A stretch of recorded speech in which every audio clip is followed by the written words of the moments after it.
Hello, welcome back to Making Better Bites. It's your host, Adrienne, here again for another solo podcast episode. And maybe you can tell by the title of this episode, but today we're going to be talking about making sure you're using reliable, trustworthy resources when it comes to getting some health education or health information, including nutrition information. So I'm a little bit nervous to talk about this because I don't want to come across like I'm putting down any other profession or other people who choose to do this. I just want to give a little bit of education and background on nutrition as a science specifically, and just being a conscious consumer of all forms of media, especially when it comes to your health, because your health is of utmost importance. Your health, I think recently as in the last several years, has become quite a trend to share about nutrition and doing what I eat in a day and stuff like that, which are perfectly fine and acceptable. But it has kind of changed where we receive our nutrition information from primarily. And before, I don't know where people got their nutrition information from. I guess maybe books and things, or probably their doctor. But now there is even more information out there that is accessible, and not all of it is accurate or trustworthy. So I just want to help you be a conscious consumer and help you to kind of be able to filter through the noise, because I know it can be really, really confusing because a lot of people are saying a lot of different things and giving you a variety of reasons on why you should listen to them or why they're trustworthy or whatever the case may be. Especially this time of year with the new year, a lot of people are promoting their lifestyle or their nutrition approach or what they deem to be the best way to be eating. And so I just want to give you some support on again, how to filter out the noise and how to best find your resources that are going to be beneficial for you. So this is not to say that I have to be your resource or just your sole resource or provider, because I think it's good to get, a couple of people's inputs when it comes to your health or just information in general. You don't want to trust only one source necessarily. If I am your chosen trusted resource, I'm really grateful, and I'm glad that you believe in what I'm saying, and that you're here. But don't feel like I'm not trying to say I'm the only one who knows, because I know that's not true. Also that, just that, I guess, because I don't want it to come across like I'm saying you have to listen to me, because you don't have to listen to me. You can listen to whoever you trust or whoever you want to.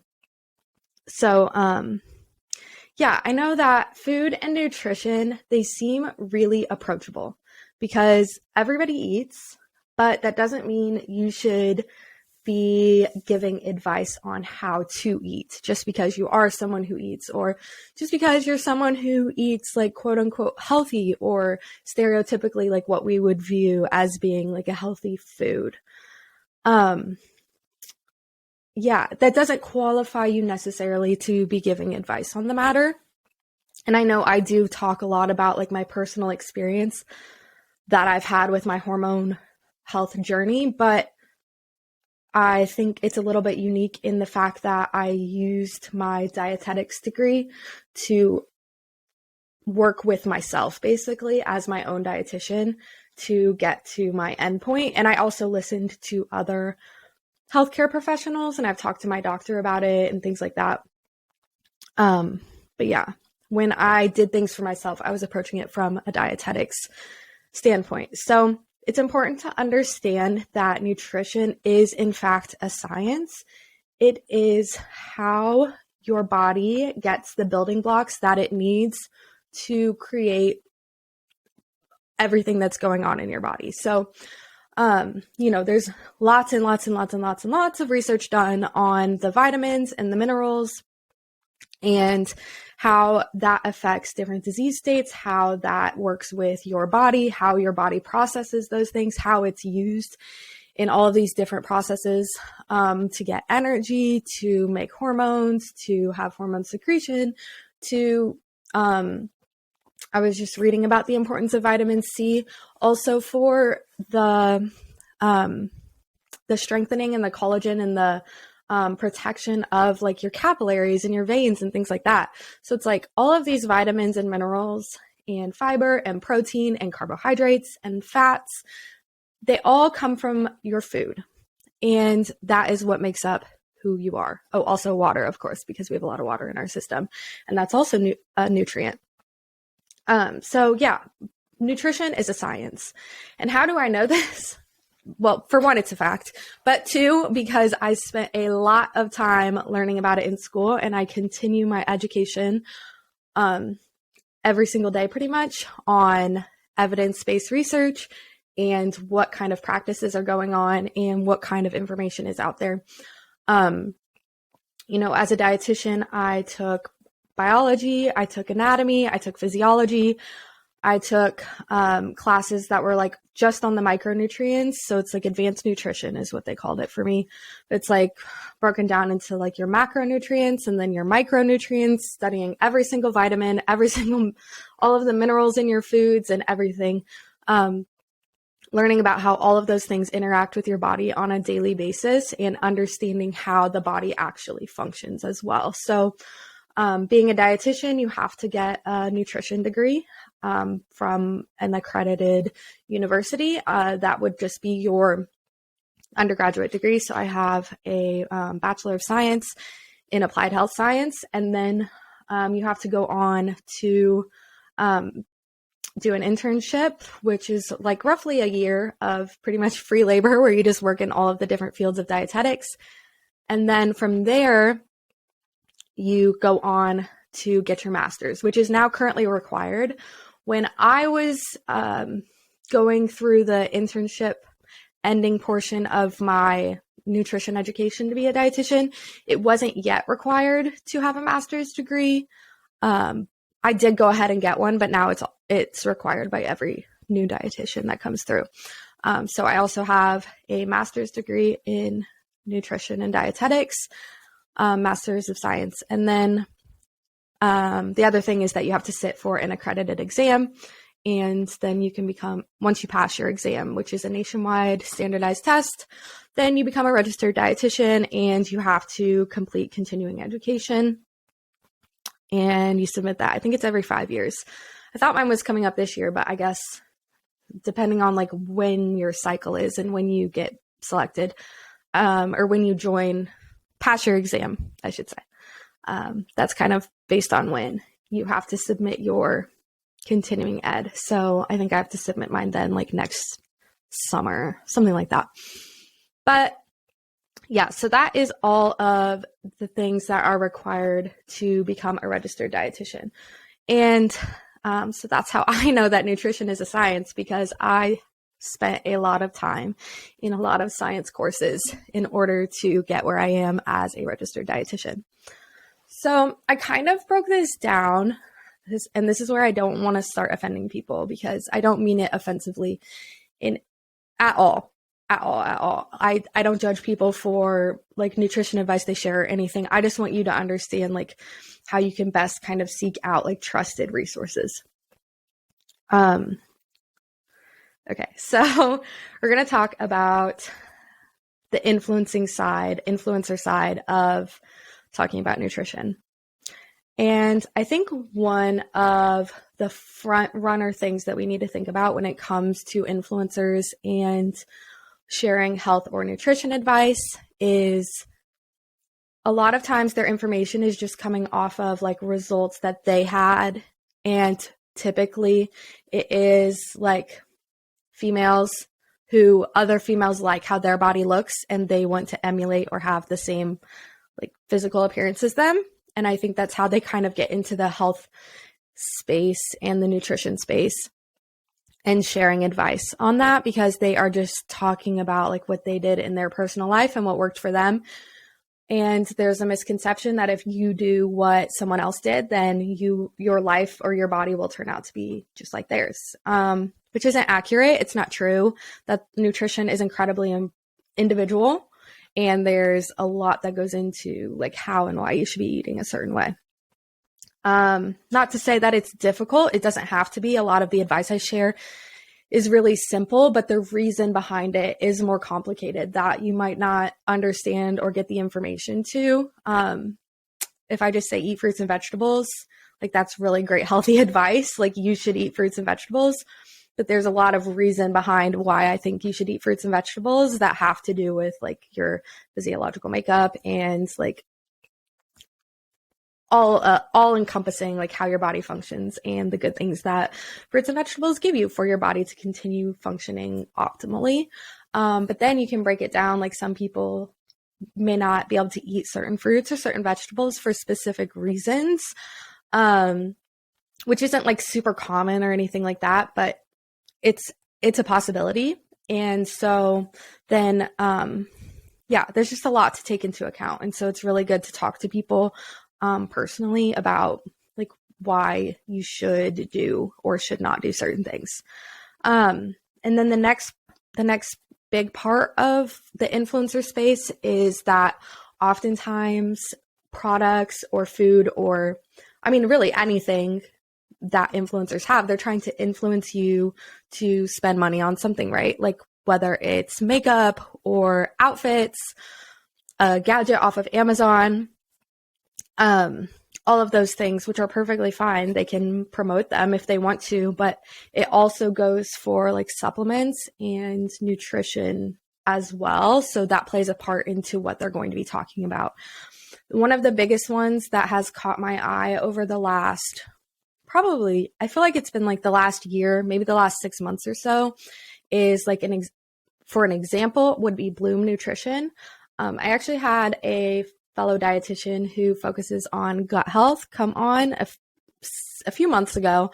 And I was asking her about like Bloom Nutrition or just like nutrition supplements that claim to be like good for your health or good for your gut health specifically and the benefits that people talk about getting. So if you want to hear kind of her response to that, you should definitely go and listen to that episode.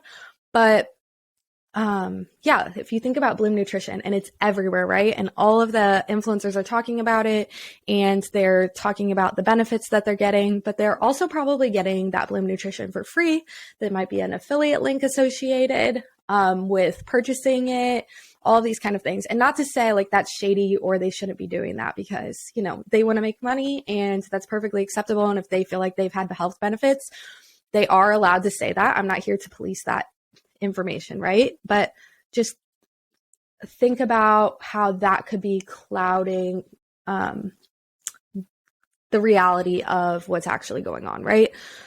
Because it's kind of like if you think about like scientific research and they are required to let you know in the research if there was anything that would like invalidate it, like if they were involved in any way with like receiving money or if they had ulterior motives involved, right? They would have to let you know. And the word for that right now is escaping me, but there's a word for it and I can't think of it. I'm sorry, but but basically you have to disclose if you have any sort of conflict of interest in doing the research. So it's kind of, if they are making money off of it, or if they got sent it for free, or whatever the case may be, there's kind of a conflict of interest there for them on the results or how the product functions, right? The next thing is that they have, and I'm not saying all influencers, I don't want to put them in a box, but often with the influencing health space, they have a lack of evidence-based formal training, right? So like I was talking about what it takes to become a registered dietitian and all of the education required and everything that builds up in your schooling. And then once you actually get a job and you have a lot of hands-on like learning experiences and opportunities. And then with your continuing education, of course, as well, you learn a lot from like continuing to grow as a provider. And so I think that they don't have that formal training that is required to be able to share like evidence-based information and to make sure that the information that they're sharing is actually supported by science and supported with evidence research.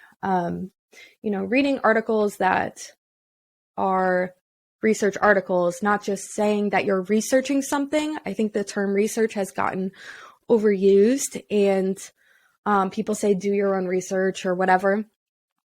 And research is really when something is done in a scientific manner and there is protocol. It lasts a long time. It takes a lot of work, and it's not just doing a quick Google search and then consuming a few like news articles or Instagram captions and then being an expert on that topic, right?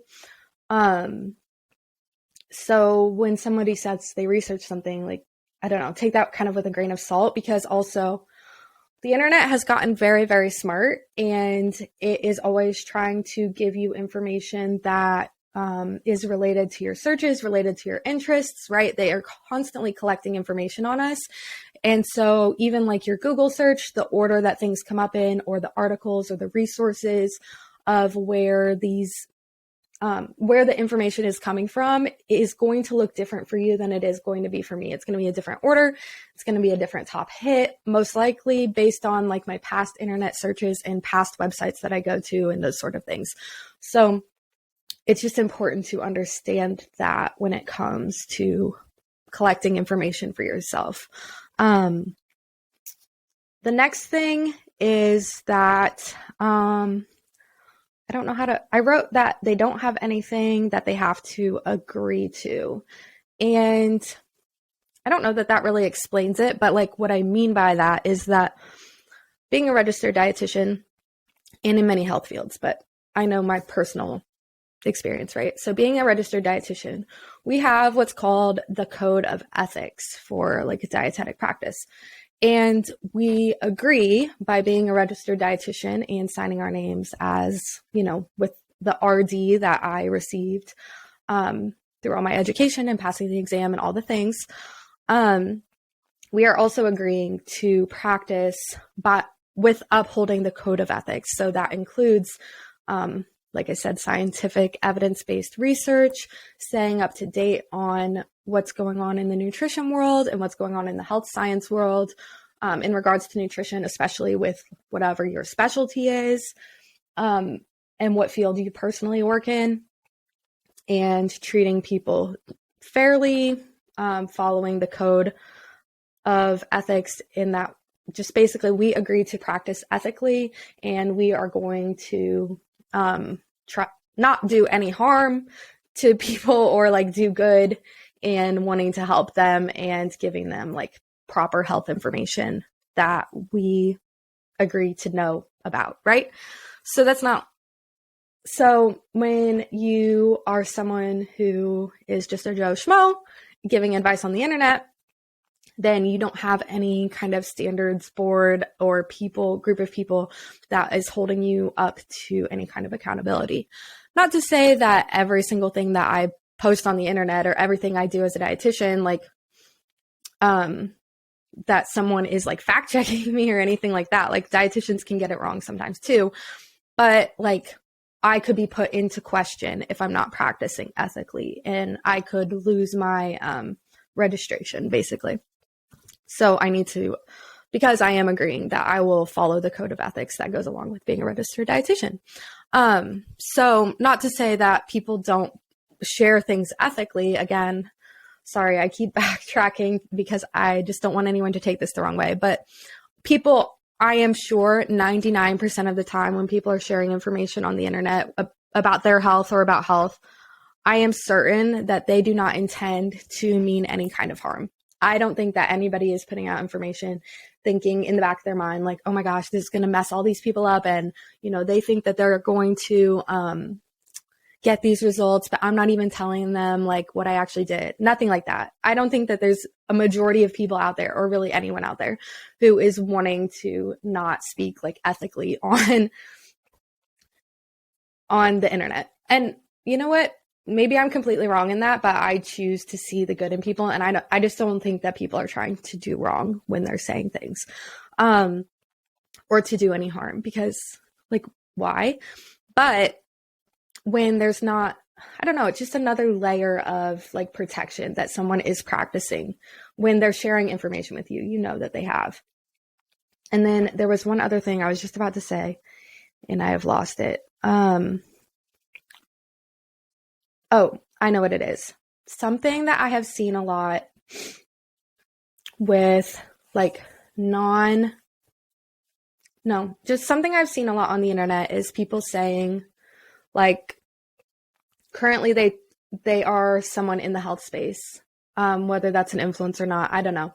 But they are someone in the health space and they make comments reflecting back on a time where they had disordered eating patterns and didn't recognize it, or they thought they were being their healthiest, or when they would share things on the internet that they claimed that they were eating, but actually they weren't eating because, again, they had disordered eating habits and they wanted people to think that they were being healthier maybe than they were. Sharing like strange diets that they followed. I think like Freely the banana, something like that. Like they would eat a bunch of bananas every single day. I don't know, just all of these odd diets that people would follow, or things that would happen, or like disordered eating patterns that they didn't recognize at the time. And now they recognize how that wasn't good for them, for their mental or physical health. But it's like, you just never know what someone is actually doing in their day-to-day life when they just choose to share only on the internet, I guess. And that's like that's their only source, only place for the information. Sorry, I really needed a drink of water. And my glass is empty, unfortunately. So yeah, we will keep going through. But, and again, not to say that there aren't dietitians out there who are giving advice, but living a different lifestyle in their own personal life. But I think it's different when you are, like, as a dietitian, if I'm giving you advice, it's individualized to your needs and what you're saying to me. Whereas, as someone who is a health influencer, when they are giving advice, it's just typically that they are sharing, they're sharing their personal experience and what they are claiming that they are doing in their day-to-day lives to look or act or to feel a certain way. Okay, I'm sorry. I'm going to get a drink of water. I will be right back. Okay, I'm back. All right, so yeah, basically, if I share something on the internet, it's typically that I'm sharing education. Like I might share some things that I have done in my personal life or experiences I have had as someone who is trying to support my hormones better. And if you're in the same place as me, it might be helpful for you. But I also just try to share like general education and information for people, and not just showing my day-to-day life all the time, I guess. So again, not that you can't consume information from influencers or people of that kind in that health space, because you absolutely can. And there can be helpful information or helpful, just like, I don't know, recipes, inspiration. It can be really inspiring to see somebody's like what they're doing in a day. But it can also be really negative and can make you feel like, you know, they're accomplishing a lot more than you are. And you just don't know what's actually going on the other side of that screen in their life. So I don't know. I just feel like it can be taken more with a grain of salt. Okay. And then, so that was kind of my information on like health influencers and like being skeptical of the information that they share and kind of like why. The other thing I wanted to talk about would be like other professionals. Other health professionals, I guess. One, I will start with is doctors. And this is not to slight on doctors. They know a lot of information and a lot of health things that I do not know, for sure. But they also don't typically receive any kind of formal nutrition education. So, they have a limited amount of knowledge when it comes to nutrition and kind of what a dietitian would know, as I should say. And again, like I said, it's not that doctors don't know anything and you shouldn't listen to them, because they absolutely do. Some give really great advice on nutrition. My gynecologist personally has an interest in nutrition, and she and I have had conversation about nutrition and kind of her approach, and we align in a lot of ways. But it's not like that everywhere. And I have definitely heard people getting bad nutrition advice from their doctors. And I just think of it as like a scope of practice thing, because personally, as a dietitian, I would not diagnose someone with anything. Even though I know a lot about the body, I don't know everything, and I don't know a lot about diagnosing diseases, and I'm not allowed. It's out of my scope of practice. So I am only allowed to practice within my scope, and diagnosing is outside of my scope. I can talk to people about nutrition. I can talk to them about diagnoses they've already been given by their physicians, but I cannot personally diagnose them with anything. And I wouldn't try to. And I think it's kind of the same thing, where doctors know a lot of things about the body, and they know a lot of things about health, and they know a lot of great habits, I'm sure, and things that they could promote. But in general, they're not educated on nutrition in the way that a lot of people think they should be, or like in a way that would necessarily be beneficial for you. So just be, again, like skeptical of, or just be not skeptical, but just be, again, a conscious consumer. Like critically think about like, okay, this doctor gave me this advice, but it seems to go against a lot of what I've heard from other nutrition professionals. Maybe I should seek out like a registered dietitian who specializes in whatever my disease state is. It's kind of like, I think about like, there was this doctor on TikTok that I personally had to block because it was really, really bothering me. And they were giving out like nutrition information, or like sharing nutrition things from their personal life. But then they were a podiatrist, was their specialty, which is totally fine. Like, you know a lot about the feet. Foot health is really important. And I'm sure there is more to podiatry than just feet, but that's all I know that it has to be associated with. But there's a lot to know, and that's really great. But I think nutrition specifically is outside of the scope of a podiatrist's practice. It's not something that they could know about it and they could advise people on it, but it's not something that they could necessarily use their doctor MD title to promote nutrition. I think that's my biggest thing, is like when people who have a doctorate use that doctorate to promote their nutrition information. I have also seen it with like psychiatrists, psychologists. I'm not really sure the difference there.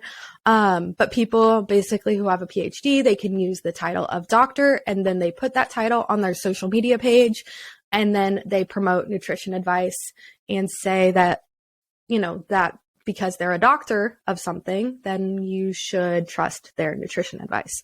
So I just don't think that that's right. I don't think, and maybe you don't agree with me, so that's perfectly fine, and people are allowed to disagree with me, but I just don't agree with that as a practice. And as a registered dietitian who spent a lot of time learning about nutrition and continues to spend a lot of time learning about nutrition, it's really frustrating when other people do things like that. Okay.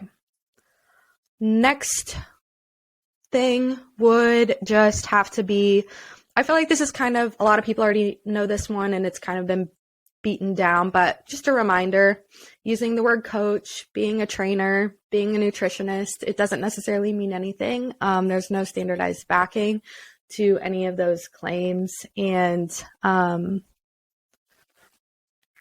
yeah, you could go online and get a certificate in pretty much anything. It could take you a few days. It could take you a few hours. It could take you maybe a month, a few months. I don't know. I don't know what all of these different like nutrition certifications that people get mean or what they all are, but I know that they're not as like rigorous as becoming a registered dietitian for the most part.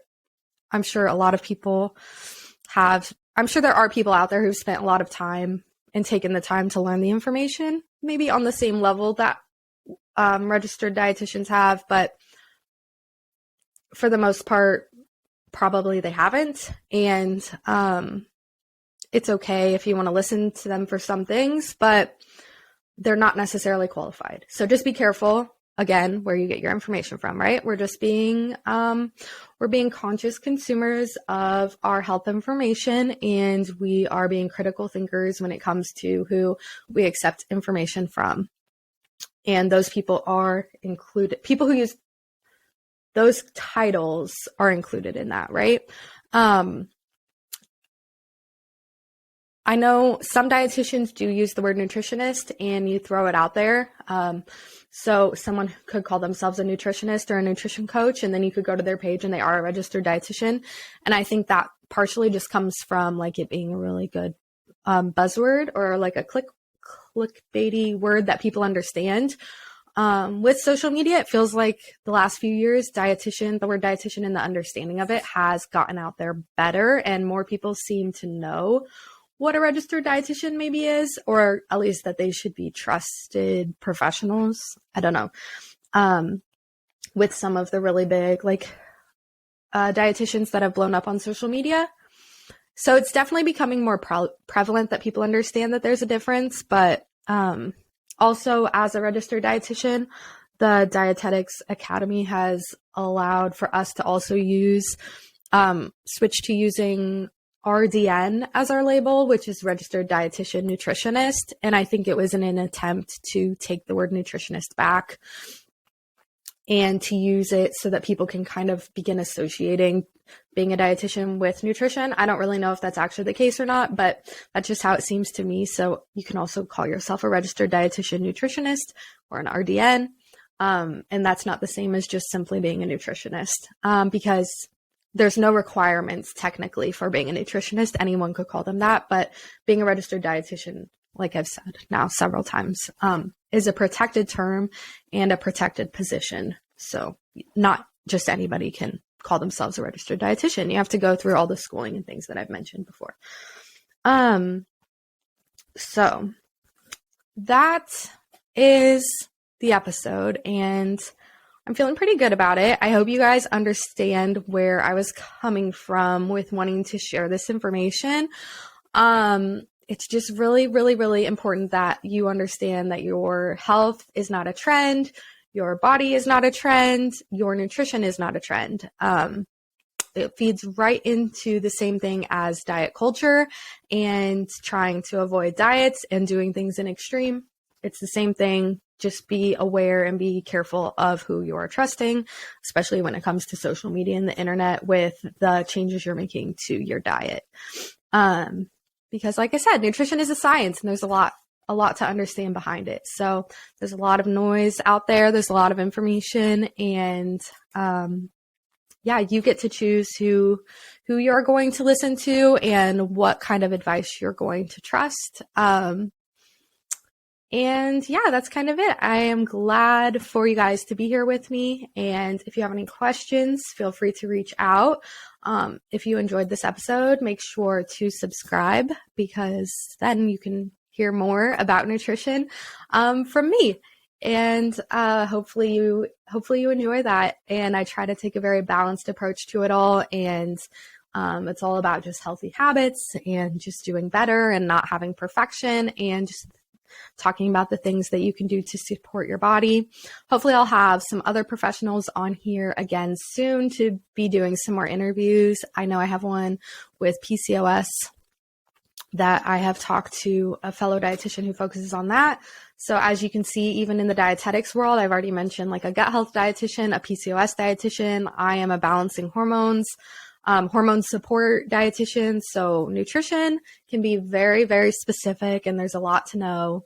And I just want you guys to be careful and be aware, just so that you can be the healthiest that you can be, and you don't have to fall down any kind of like negative trap, or fall for something that's not going to work out for you. But yeah, that being said, we'll go ahead and wrap it up. And I hope that this episode has helped you to make better bites. Have a great week.